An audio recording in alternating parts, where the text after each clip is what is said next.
तो पिता ने कहा चंद्रमा को समझा करके कि जमाई साहब ऐसा मत कीजिए, कन्याएं तो मेरी है, समान प्रेम कीजिए सबसे।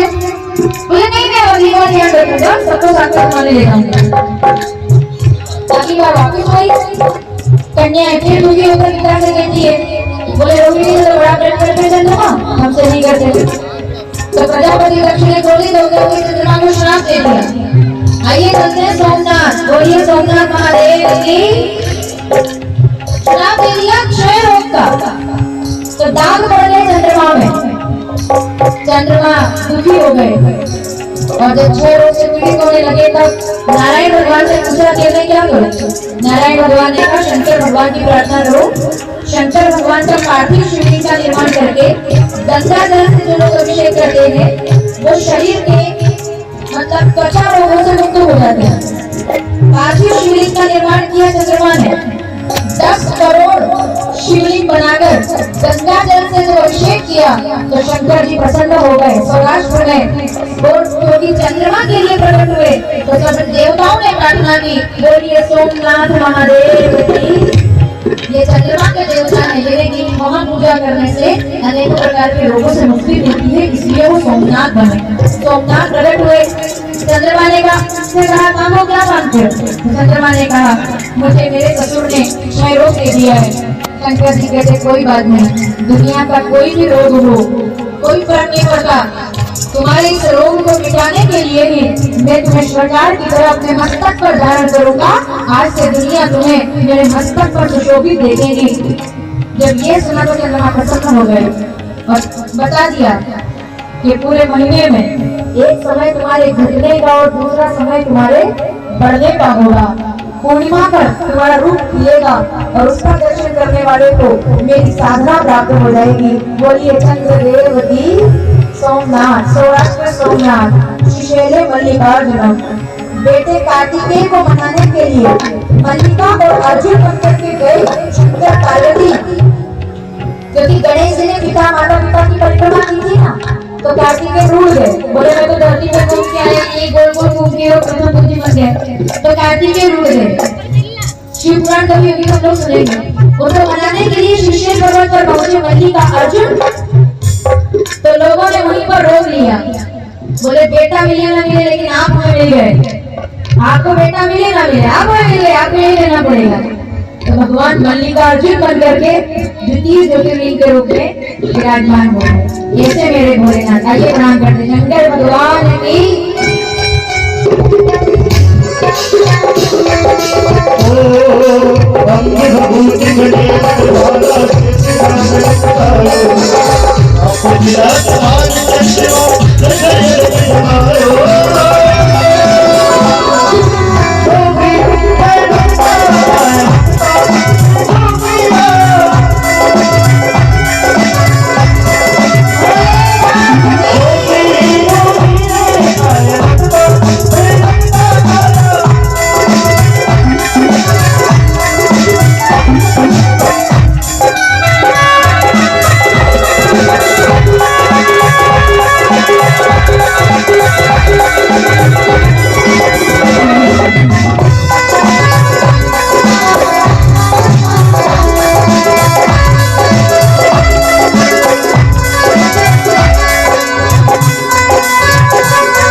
पार्वती जब पिता बनकर जय श्री राम के सन्मुख आई, राम ने उनको माता देकर श्री शंकर की महिमा गाई। राम ने उनको माता देकर श्री शंकर की महिमा गाई। शिव भक्ति में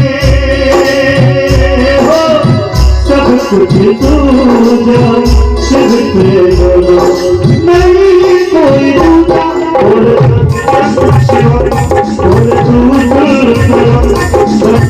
शिव की महिमा, शिव गाता। दूषण नाम के देवते ने राष्ट्र के मध्य स्थित प्रदेश मध्य प्रदेश में जब दूषण नाम के देवते ने ब्राह्मणों को सताया और ब्राह्मणों ने महामृत्युंजय का जाप किया, ओम त्र्यंबकम सुगंधिम उर्वारुकमिव मृत्युर्मोक्षी। तो दूषण नाम के देवते से ब्राह्मणों को रक्षा करने के लिए कालों के काल बाबा महाकाल ज्योतिर्लिंग के रूप में उज्जैन के अंदर प्रकट हुए और असुरों का संहार करके ब्राह्मणों के परम इष्ट बन गए।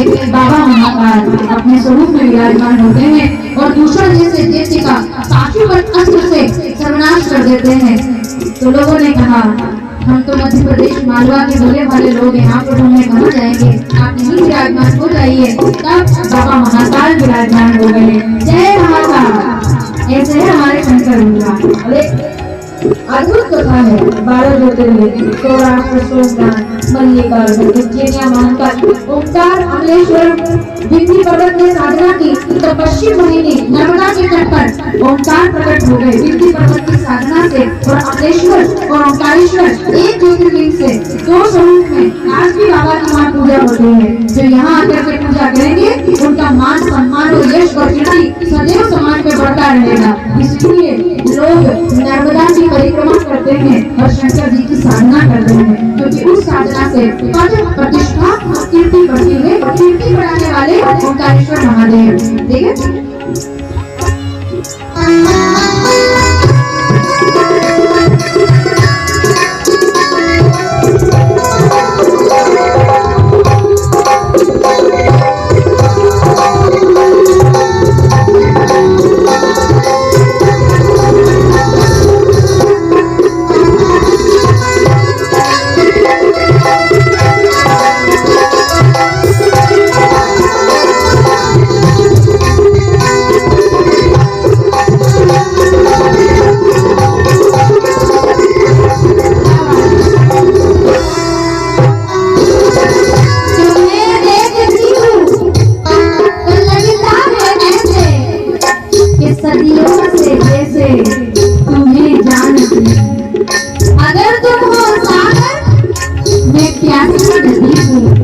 अगर तुम हो वो भोले के रूप में, वो गोसे के रूप में, तो मैं किसी कली हूँ, तुम्हें देखता हूँ तो लगता है ऐसा झूठ है तो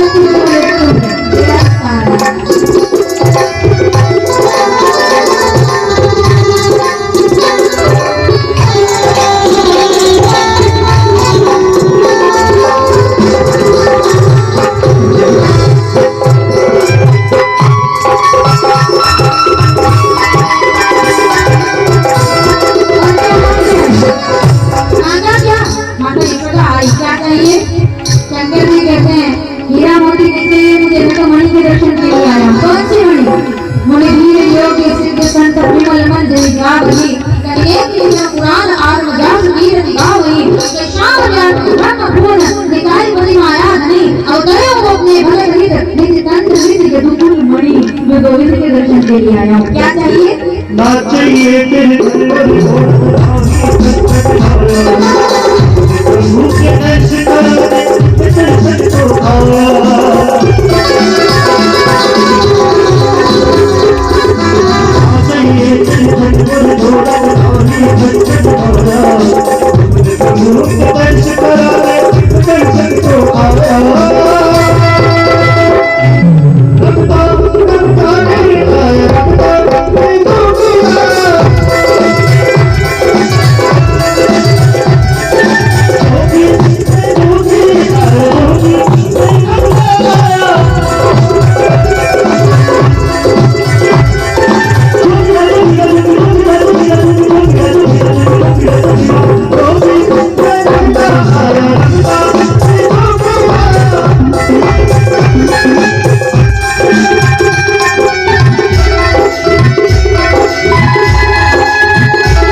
भोलेनाथ की हर हर महाकाल बन गए, वैद्यनाथ प्रकट हो गए। रावण ने नौ मस्तक काट करके चढ़ा दिए तो शंकर जी प्रसन्न हो गए। मैं चाहता हूँ कि मेरे साथ लंका में चलो। तो शंकर जी कहते हैं अगर मैं लंका में इसके साथ पहुंच गया तो लंका में ज्योतिर्लिंग की स्थापना हो जाएगी और फिर रावण को कोई जीतने वाला नहीं है और इसका भविष्य मुझे दिखाई दे रहा है। तो जब वो भोलेनाथ का शिवलिंग लेकर के चला तो रास्ते में गणेश जी महाराज को इशारा किया भगवान ने। गणेश जी महाराज ज्वाला बन के आए। बहुत देर से चल रहा था रावण शरीर पीड़ा से। जब वो कहता है कि आप 2 मिनट के लिए केवल ये शिवलिंग पकड़ो क्योंकि इसमें नीचे नहीं रख सकता, क्योंकि शंकर जी ने कहा जहाँ तुम रख दोगे वहीं पर स्थापित हो जाऊंगा। ग्वाले के रूप में गणेश जी के तो बिल्कुल बेफिक्र होकर के जाऊंगी कभी। गणेश जी काम बनाते भी और गणेश जी काम, इसलिए पहले गणेश जी को मना लेना चाहिए। तो शंकर जी ने गणेश जी का आदेश किया, बोले बेटा जाओ।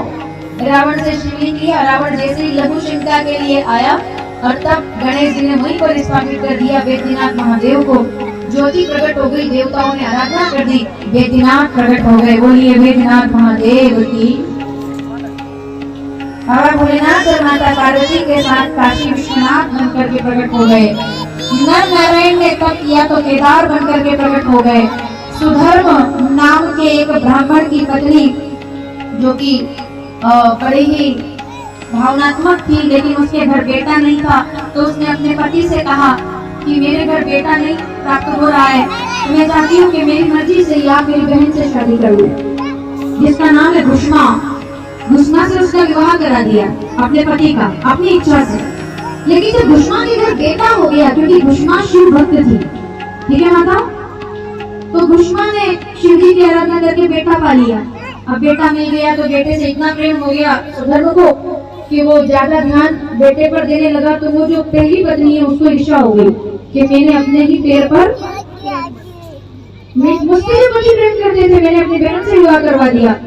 और देखो भुष्मा पर कितना ध्यान देते हैं। तो जब वो लड़का बड़ा हुआ उसकी शादी हो गई और ज्यादा ध्यान पिता का उस पर रहने लगा, तो बड़ी माँ ने उस लड़के को सोते हुए तलवार से उसके टुकड़े टुकड़े कर दिए, उसको मार डाला कि जब यही नहीं रहेगा तो मेरे पति का ध्यान वापिस मेरे ऊपर आ जाएगा। टुकड़े टुकड़े करके और गंगा के अंदर बहा दिया। माताओं सावधान, नदी के अंदर बहाया।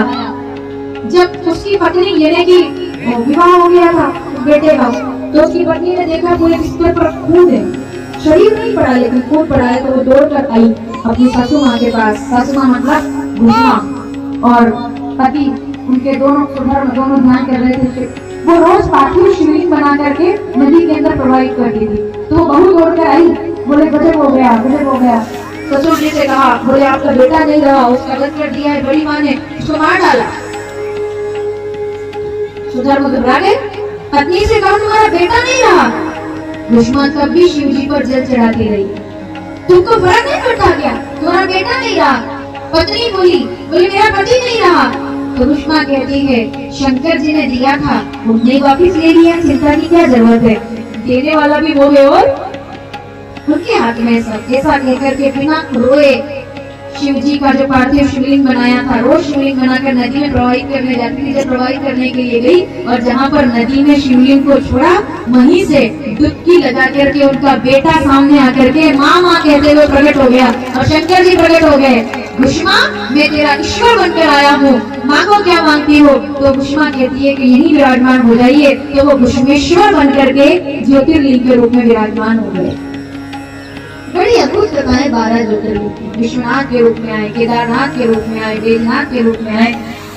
दारुक नाम के दैत्य का उद्धार करने के लिए दारुकावन में नागेश्वर बनकर के आए।